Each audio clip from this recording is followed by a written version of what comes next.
अगर कोई आपको नीचा दिखाना चाहता है तो इसका मतलब है कि आप उससे पहले से ही ऊपर हो। जिंदगी जीने के लिए मिली है, इससे लोग क्या सोचेंगे यह सोचने में बर्बाद मत करो। किसी के बुरे वक्त में उसका हाथ पकड़ो, सहारा दो, उसे हिम्मत दो, क्योंकि बुरा वक्त थोड़े समय में चला जाएगा लेकिन वह आपको दुआ जिंदगी भर देता रहेगा। मनुष्य सुबह से शाम तक काम करके उतना नहीं थकता जितना चिंता और क्रोध के एक क्षण में थक जाता है। संबंध परमात्मा से अच्छे बना लो तो तुम्हें किसी की जरूरत नहीं पड़ेगी, तुम खुद सबकी जरूरत बन जाओगे। सलाह देने तो हजारों आते हैं लेकिन जब साथ देने की बारी आती है तो केवल भगवान आते हैं। जीतने के बाद तो सारी दुनिया गले लगाती है, क्योंकि जो आज आपके साथ है वह कल आपके खिलाफ हो सकते हैं। बिना मतलब के कोई आपकी इज्जत नहीं करेगा, लेकिन खुद को इतना काबिल बनाओ कि लोग बिना मतलब के भी आपका इज्जत करें। भगवान कहते हैं सोने से पहले तुम सबको माफ कर दिया करो और तुम्हारे जागने से पहले मैं तुम्हें माफ कर दूंगा। भगवान ऑक्सीजन की तरह है जिन्हें आप देख नहीं सकते, लेकिन उसके बिना आप रह भी नहीं सकते। कोई और तुम्हारी मदद नहीं कर सकता, अपनी मदद स्वयं करो। आप खुद के सबसे अच्छे मित्र हैं और सबसे बड़े दुश्मन भी। इंसान तब समझदार नहीं होता जब वह बड़ी बातें करने लगे, बल्कि समझदार तब होता है जब वो छोटी छोटी बातों को समझने लगे। आप किस समय सही थे इसे कोई याद नहीं रखता, लेकिन आप किस समय गलत थे ये सब याद रखते हैं। सब दुख दूर होने के बाद ही मन प्रसन्न होगा, यह आपका भ्रम है।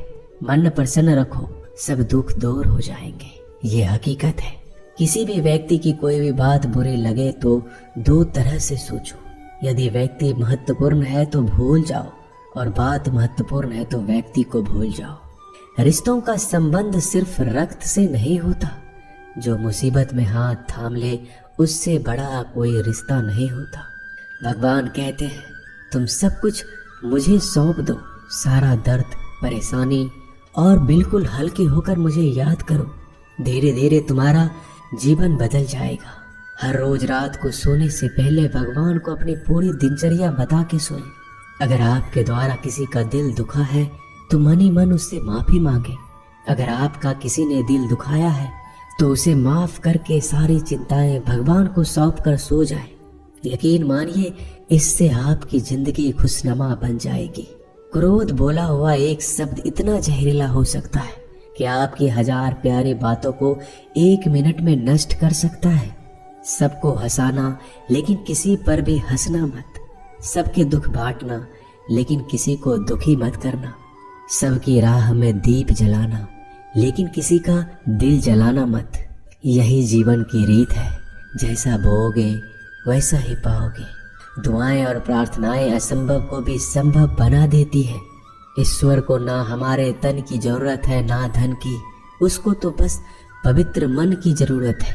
इसलिए वो हमें कुछ भी छोड़ने के लिए नहीं कहता, बस कहता है बच्चे मन से विकार छोड़ो, गंदे विचार छोड़ो। जो आने वाला है वो हमेशा गुजरे हुए कल से बेहतर होगा।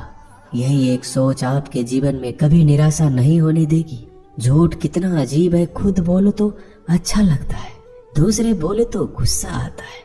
खुशियां चाहे किसी के साथ भी बांट लो, पर गम हमेशा भरोसेमंद इंसान के साथ ही बांटना चाहिए। जीवन में समय चाहे जैसा हो, परिवार के साथ रहो तो सुख बढ़ जाता है, दुख हो तो बढ़ जाता है। सच्चा मित्र वही है जो उस समय में भी आपके साथ खड़ा हो जब सारी दुनिया आपके खिलाफ हो। आपके पास जितना भी है उसके लिए बार बार दिल से धन्यवाद कहे, हर वक्त कहे। यकीन मानिए जितना भी है वो जल्दी कई गुना हो जाएगा। प्रार्थनाएं और ध्यान इंसान के लिए बहुत जरूरी है, क्योंकि प्रार्थना में भगवान आपकी बात सुनते हैं और ध्यान में आप भगवान की बात सुनते हैं। श्री कृष्ण से कितना कुछ छूटा, पहले माँ छूटी, फिर पिता छूटे, फिर जो नंद किशोर मिले वो भी छूटे, संग साथी छूटे, राधा भी छूटी, गोकुल छूटा, फिर मथुरा छूटा। श्री कृष्ण से जीवन भर कुछ न कुछ छूटता ही रहा। नहीं छूटा तो वो था देवत्व, मुस्कान और सकारात्मकता।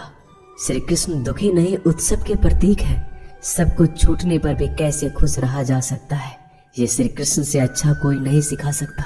इसलिए हमेशा खुश रहे, सदा मुस्कुराते रहे। जीतने का मजा भी तभी आएगा जब लोग आपके हार का इंतजार करेंगे। गीता में लिखा है, यदि कोई आपको अच्छा लगता है तो अच्छा वो नहीं, अच्छे आप हैं, क्योंकि उसमें अच्छाई देखने वाली नजर आपके पास है। अपनी पीड़ा के लिए संसार को दोष मत दो, अपने मन को समझाओ। तुम्हारे मन का परिवर्तन ही तुम्हारे दुखों का अंत है। सोच और नीयत अच्छी रखिए, फिर आपके कष्ट प्रभु स्वयं दूर कर देंगे। याद रखना, भगवान से कभी उम्मीद छोड़ना नहीं और दुनिया वालों से कभी उम्मीद रखना नहीं। सुख दुख एक सिक्के के दो पहलू है। जहाँ सुख होगा वहाँ दुख भी होगा, जहाँ दुख होगा वहाँ सुख भी होगा।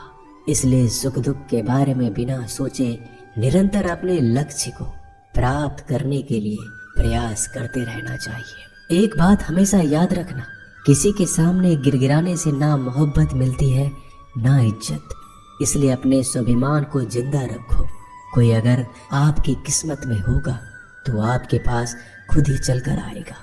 दूसरों को हराने का मौका मत दो, बस खुद को आगे ले जाने की जिद पालो। कभी हार ना मानने की आदत ही एक दिन जीतने की आदत बन जाती है।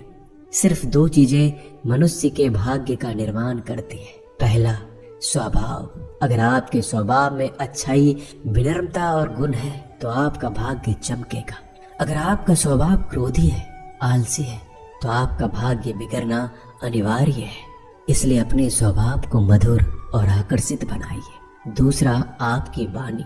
बोलना तो आदमी 2.5 साल की उम्र में ही सीख जाता है, परंतु कब, कहाँ और कैसे बोलना है उसे यह जिंदगी भर भी नहीं समझ पाता।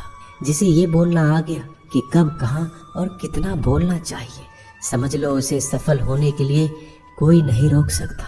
पिता से बड़ा कोई सलाहकार नहीं, माँ की छाँव से बड़ी कोई दुनिया नहीं, भाई से अच्छा कोई भागीदार नहीं और बहन से बड़ा कोई शुभ चिंतक नहीं। इस मतलबी दुनिया से कोई मतलब ना रखो, और मतलब रखना है तो अपने मतलब से मतलब रखो।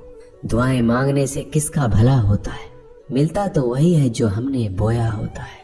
तुम नीचे गिर के देखो, कोई नहीं आएगा उठाने। तुम जड़ा उड़कर तो देखो, सब आएंगे गिराने। एक बात हमेशा याद रखना, अगर शराब की दुकान पर बैठकर दूध पियोगे तो तुम्हें शराबी का ही दर्जा मिलेगा, और किसी मंदिर में बैठ के पानी भी पियोगे तो तुम्हें एक संत का दर्जा दिया जाएगा। इसलिए आप किसके साथ उठते बैठते हो ये बहुत मायने रखता है। दोस्तों, आशा करता हूँ कि आपने इस वीडियो से बहुत सारी सीख ली होगी। मिलते हैं जल्दी एक नए ज्ञानवर्धक वीडियो में। धन्यवाद। अपना ख्याल रखिएगा।